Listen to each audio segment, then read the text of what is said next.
Good morning students. चलिए हम आज के क्लास स्टार्ट करते हैं। तो आज की क्लास में हम इन सभी टॉपिक पर चर्चा करेंगे। तो सबसे पहले पेट्रो रसायन। तो पेट्रो रसायन के बारे में एक बार और मैं बता चुकी हूँ, लेकिन दोबारा इस टॉपिक को रिपीट कर रही हूँ आप लोग के लिए। दूसरा है आपका प्लास्टिक का पुनः चक्रण। तीसरा पॉइंट है आपका ईंधन का दहन और चौथा है जीवाश्म ईंधन के बढ़ते उपयोग का पर्यावरण पर प्रभाव। और लास्ट टॉपिक है आप लोग का जीवाश्म ईंधन का संरक्षण। तो देखते हैं कि पेट्रो रसायन होता क्या है। तो पेट्रोलियम से उत्पन्न रसायन को हम क्या कहते हैं?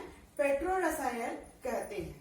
अगर पेट्रो रसायन की प्रारंभिक उपयोग की बात करते हैं तो इसकी जो प्रारंभिक उपयोग की बात है वो बहुत ही रोचक है। इसकी जो कहानी है बहुत पहले समय की बात है, यह मतलब बहुत पहले कुछ की बात है। तो क्या होता था उस समय, खाड़ी के क्षेत्रों में पेट्रोलियम जो है वो धीरे धीरे गड्ढों पर अपने आप ही निकलता रहता था।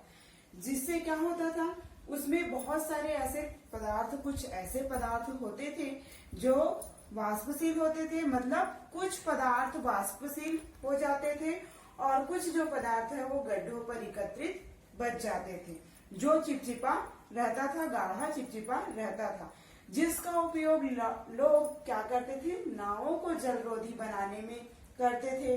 तथा कई ऐसे लोग भी हैं जिन्होंने इसका उपयोग घर बनाते हुए ईंटों और पत्थरों को जोड़ने के लिए भी इसका उपयोग किया। इसके बाद हम बात करते हैं 200 वर्ष पहले की। तो 200 वर्ष पहले क्या हुआ था, पेट्रोलियम से ही केरोसिन को अलग किया गया था, यानी मिट्टी के तेल को अलग किया गया था, जिसका उपयोग हम क्या करते हैं, ईंधन के रूप में या फिर प्रकाश के रूप में हम उसका उपयोग करते हैं। अब बात करते हैं 19वीं शताब्दी की। तो 19वीं शताब्दी के मध्य जो पेट्रोलियम है, पेट्रोलियम जली का उपयोग मजदूर लोग क्या करते थे, कहीं उन्हें जख्म हो गया है या कहीं पर घाव है तो उसको उस पेट्रोलियम जली को लगा लेते थे, या कहीं उसके स्किन में या कहीं पर जल गया होगा तो उसमें भी इसका उपयोग करते थे। इसी के आधार पर सौंदर्य प्रसाधन में भी पेट्रोलियम जली का उपयोग प्रारंभ किया गया।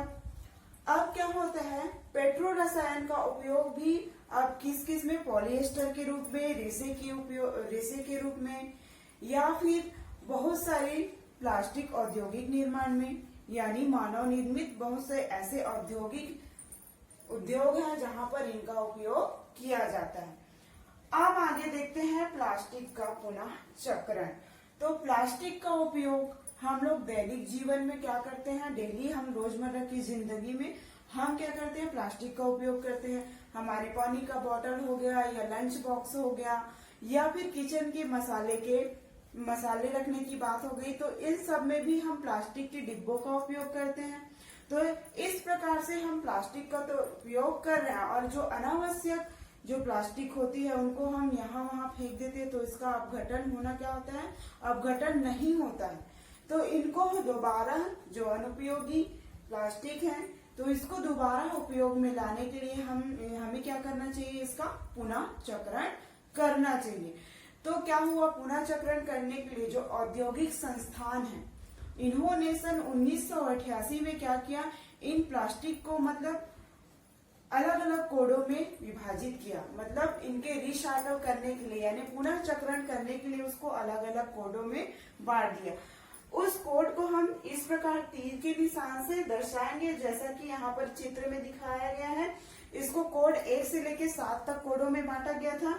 मैं यहाँ पर सिर्फ 2 ही कोड यहाँ पर डायग्राम बनाई हूँ। इसी प्रकार से कितना 1 से 7 तक कोड में इसको विभाजित किया गया, और इस कोड को इस तरीके से एरो के निशान से दर्शाते हैं, और बीच में ये इस प्रकार से 1, 2 या 3 करके इस प्रकार से लिखा जाता है 7 तक।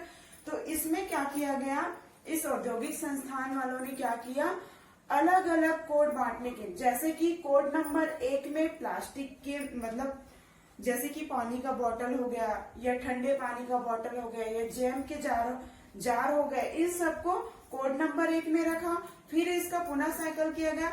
वैसे ही कोड नंबर 2 में कैसे, जैसे कि बच्चों के खिलौने हो गए या पानी का पाइप हो गया या फिर क्रीम या शैम्पू के बॉटल हो गया, इनको कोड नंबर 2 दे दिया गया, फिर उसको अलग करके कोड नंबर 2, इस प्रकार से फिर उसको कोड नंबर 2 वाले सभी प्लास्टिक को एक साथ उसको रिसाइकल किया गया।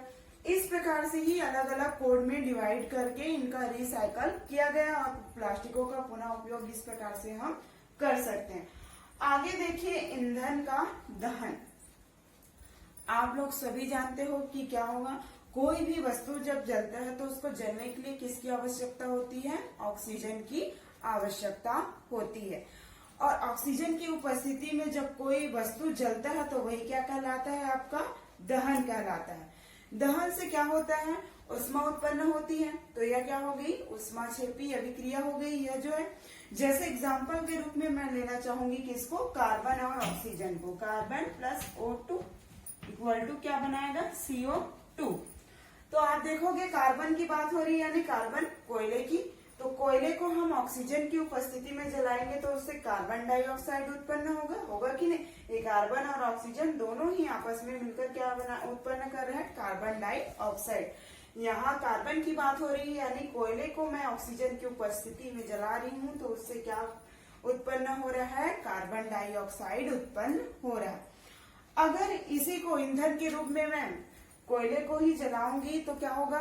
ऑक्सीजन की आंशिक उपस्थिति में, मतलब ऑक्सीजन की बहुत कम मात्रा में अगर मैं ईंधन के रूप में कोयले को जलाती हूँ तो क्या होगा? उससे कार्बन मोनोऑक्साइड उत्पन्न होगा।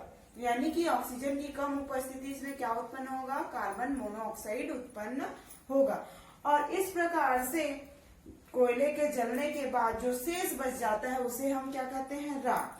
तो इस प्रकार आप देखोगे कि ईंधन के रूप में जब हम कोयले का दहन करते हैं, जैसे आप लोग कभी देखे होंगे खाना बनाने के लिए सबसे पहले क्या है, अगर हम कोयले का उपयोग करें तो उसको जलाएंगे तो उससे बहुत अधिक मात्रा में क्या होता है? धुआं उत्पन्न होता है।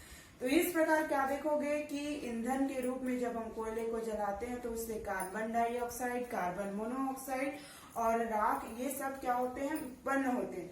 तो ये क्या होता है? अगर ये अधिक मात्रा में उत्पन्न होते हैं तो क्या होता है? ये पर्यावरण पर क्या करता है? प्रदूषित करता है इसको, या फिर इस पर दुष्प्रभाव पड़ता है हमारे पर्यावरण पर। ठीक है, ये तो हो गया आपका ईंधन का दहन। तो उससे क्या क्या होता है? आगे देखते हैं जीवाश्म ईंधन के बढ़ते उपयोग का पर्यावरण पर प्रभाव। तो आप लोग जानते हो कि जो जीवाश्म ईंधन है वो क्या है? कार्बनिक पदार्थों का ही रूपांतरण होता है। मतलब जीवाश्म ईंधन को बनने में क्या होता है? करोड़ों वर्ष लग जाते हैं। अब दिन प्रतिदिन क्या हो रहा है? कारखाने बन रहे हैं, बड़े बड़े उद्योगों का निर्माण हो रहा है। कुल मिला के क्या हो रहा है? औद्योगिकीकरण क्या हो रहा है? बढ़ते जा रहा है, जिसके कारण हम क्या करते हैं? जीवाश्म ईंधनों का उपयोग लगातार किया जा रहा है। तो इसके लगातार उपयोग से क्या कर रहे हैं? क्या पड़ता है? हमारे पर्यावरण पर इसका दूषित प्रभाव पड़ता है। जैसे हमने एग्जाम्पल के रूप में अभी पढ़ेंगे, जैसे ईंधन के रूप में हम जब कोयले को जला रहे थे तो उससे क्या हो रहा था? कार्बन डाइऑक्साइड उत्पन्न हो रहा था। तो ये कार्बन डाइऑक्साइड के अधिकांश जो भाग है वो क्या होता है? ग्रीन हाउस प्रभाव उत्पन्न करते हैं। और इसके जो कुछ भाग हैं, कार्बन डाइऑक्साइड के कुछ भाग हैं, उसे हरे पेड़ पौधे प्रकाश संश्लेषण की क्रिया के लिए उपयोग कर लेते हैं। तो इसके अधिकतर भाग जो है वो ग्रीन हाउस प्रभाव उत्पन्न करते हैं, जिसके कारण क्या होता है? हमारे पृथ्वी का तापमान बढ़ता है। दूसरा एग्जाम्पल लेंगे। दूसरा एग्जाम्पल के रूप में हम क्या लेंगे? ईंधन के रूप में, यानी हम किसको ले रहे हैं? कोयले को जब हम ईंधन के रूप में जलाते हैं ऑक्सीजन की बहुत ही कम मात्रा में, तो क्या उत्पन्न होता है? Carbon monoxide. ये कार्बन मोनोऑक्साइड क्या होती है? बहुत ही जहरीली यानी विषैली गैस होती है। हमारे रक्त में क्या पाया जाता है? हीमोग्लोबिन। तो ये हीमोग्लोबिन में जो ऑक्सीजन की अपेक्षा जो कार्बन मोनोऑक्साइड है वो बहुत ही तीव्रता के साथ घुल जाती है, जिसके कारण क्या होता है? मनुष्य की मृत्यु भी हो सकती है। और इसका आगे का एग्जाम्पल है जैसे कि तापी संयंत्रों, यानी आप लोग देखोगे कि बहुत बड़े बड़े उद्योग निर्माण हो रहे हैं जिसमें कारखाने बन रहे हैं। उन कारखानों में हम किसका उपयोग करते हैं? कोयले का।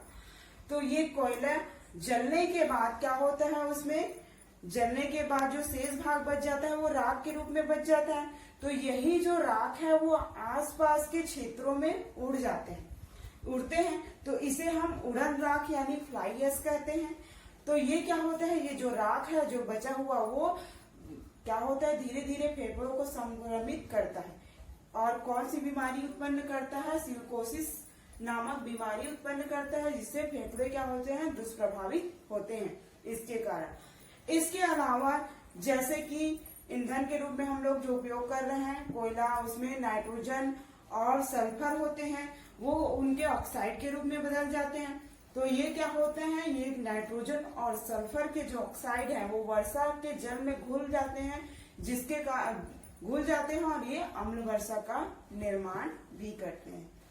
आगे देखते हैं कि हम जीवाश्म ईंधन का संरक्षण।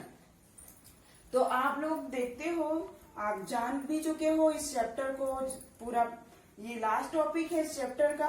तो आप लोग पूरा चैप्टर पढ़ चुके हो, तो आप लोग जान चुके हो कि जो जीवाश्म ईंधन है उसको बनने में करोड़ों वर्ष लगते हैं और जितने भी हमें अभी ज्ञात भंडार है जो हमारे जीवाश्म ईंधन के, वो कुछ वर्ष चलेंगे, उसके बाद क्या हो जाएंगे, धीरे धीरे वो समाप्त हो जाएंगे। तो इसके उपयोग को उसका हमें जीवाश्म ईंधन का उपयोग दुरुपयोग नहीं करना चाहिए, मतलब सीमित मात्रा में इसका उपयोग करना चाहिए। अगर हम जीवाश्म ईंधनों का उपयोग सीमित मात्रा में करेंगे यानी सही तरीके से इसका उपयोग करेंगे तो ये क्या होगा, हमारे आने वाली पीढ़ियों के लिए भी काम में आएगा। इसके लिए हमें लोगों को जागरूक करना चाहिए, जैसे कि मतलब जीवाश्म ईंधन के उपयोग के बारे में जानकारी देनी चाहिए। कोयले में मतलब कोयले के जो खनन उद्योग है, मतलब खनन उद्योग है, उसमें नए वैज्ञानिक तरीकों का उपयोग करना चाहिए, जिसमें क्या हो, कोयले के सभी मात्राओं का उपयोग होना चाहिए, मतलब किसी प्रकार से कोयले की हानि नहीं होनी चाहिए। इसके अलावा जो क्या होता है, पेट्रोलियम संरक्षण अनुसंधान है, मतलब भारत में पेट्रोलियम संरक्षण अनुसंधान समिति है, उन्हें वो ये सलाह भी देते हैं कि यानी कि पेट्रोल वगैरह है उनका उपयोग अच्छे से करें। तो ये सलाह कौन कौन सी, जैसे कि कई लोगों का आदत होता है, सिग्नल है यानी कि जहां पर रुकना है तो वहां पर गाड़ी कई लोग ऑन करते, सिग्नल चालू रहता है और उन लोग का गाड़ी भी क्या रहता है, चलते रहता है। मतलब तो सिग्नल पर अगर हम रुके हैं तो गाड़ी को हमें बंद कर देना चाहिए। इससे क्या होता है, हमारा पेट्रोल जो वेस्ट होता है वो बच जाएगा। तो पेट्रोल भी एक जीवाश्म ईंधन है। मतलब आप लोग कहीं सिग्नल पर रुके हो तो कोई कार या मोटर साइकिल वाले या स्कूटी वाले को आप सभी लोग देखे होंगे कि कई लोग का आदत रहता है कि गाड़ी को बंद नहीं करते, वो चलते रहता है। तो इससे क्या होता है, पेट्रोल जो है क्या होता है, वेस्ट होता है। तो इसको हम उस समय उस गाड़ी को बंद कर देंगे तो उस समय का जो पेट्रोल है वो क्या करेगा, बच सकता है। तो ये इस प्रकार से हम जीवाश्म ईंधन को बचा सकते हैं। इसके अलावा जैसे कि गाड़ियों का उचित रख रखाव करना चाहिए। इसके अलावा हमें गाड़ियों को मध्यम गति में चलाना चाहिए, मध्यम और एक समान गति में चलाना चाहिए। साथ ही जो टायर होते हैं उनके दाब को भी क्या करना चाहिए, सही रखना चाहिए और गाड़ियों का रख रखाव भी अच्छे तरीके से करना चाहिए। इन सभी चीजों का हमें उपयोग करते हुए हम जीवाश्म ईंधनों का क्या है, उपयोग को सही तरीके से कर सकते हैं, यानी जीवाश्म ईंधन को हम उचित उनका दुरुपयोग ना करें। इस प्रकार से ये आप लोग का चैप्टर जो है कोयला, पेट्रोलियम एवं पेट्रो रसायन वो पूरी तरीके से कंप्लीट हो चुकी है। इसके जो मैंने नोट्स है वो पीडीएफ के माध्यम से आप लोग को पहले भी दे दिए हैं, तो आप लोग कॉपी कंप्लीट कर लीजिएगा और इसके आगे का चैप्टर हम नेक्स्ट वीडियो में पढ़ेंगे। तब तक के लिए धन्यवाद।